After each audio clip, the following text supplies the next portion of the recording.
What is it that keeps our economic system going? Consumption. Or more accurately, cyclical consumption. When we break down the foundation of classic market economics, we are left with a pattern of monetary exchange that simply cannot be allowed to stop or even substantially slowed, if the society as we know it is to remain operational. There are three main actors on the economic stage: the employee, the employer, and the consumer. The employee sells labor to the employer for income. The employer sells its production services and hence goods to the consumer for income. And the consumer, of course, is simply another role of the employer and employee, spending back into the system to enable the cyclical consumption to continue. In other words, the global market system is based on the assumption that there will always be enough product demand in society to move enough money around at a rate which can keep the consumption process going. And the faster the rate of consumption, the more so-called economic growth is assumed, and so the machine goes. But hold on, I thought an economy was meant to, economize? Doesn't the very term have to do with preservation and efficiency and a reduction of waste?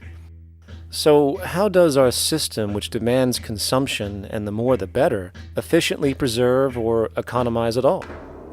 Well, it doesn't. The intent of the market system is, in fact, the exact opposite of what a real economy is supposed to do, which is efficiently and conservatively orient the materials for production and distribution of life-supporting goods. We live on a finite planet with finite resources, where, for example, the oil we utilize took millions of years to develop, where the minerals we use took billions of years to develop. So, having a system that deliberately promotes the acceleration of consumption for the sake of so-called economic growth is pure ecocidal insanity. And coupled with this issue of incentive comes the common assumption that if there isn't some external pressure for one to work for a living, people will just sit around, do nothing, and turn into fat, lazy blobs. This is nonsense. The labor system we have today is in fact the generator of laziness, not a resolver of it. If you think back to when you were a child, full of life, interested in new things to understand, likely creating and exploring, but as time went on, the system pushed you into the focus of figuring out how to make money. And from early education to study at a university, you are narrowed, only to emerge as a creature which serves as a cog in a wheel in a model that sends all the fruits to the upper 1%.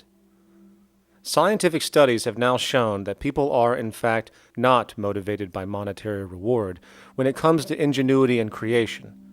The creation itself is the reward. Money, in fact, appears only to serve as an incentive for repetitive, mundane actions, a role we have just now shown can be replaced by machine.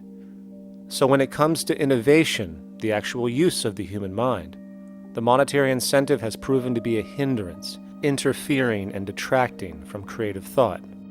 And this might explain why Nikola Tesla, the Wright brothers, and other inventors who contributed massively to our current world never showed a monetary incentive to do so. Money is, in fact, a false incentive and causes 100 times more distortion than it does contribution.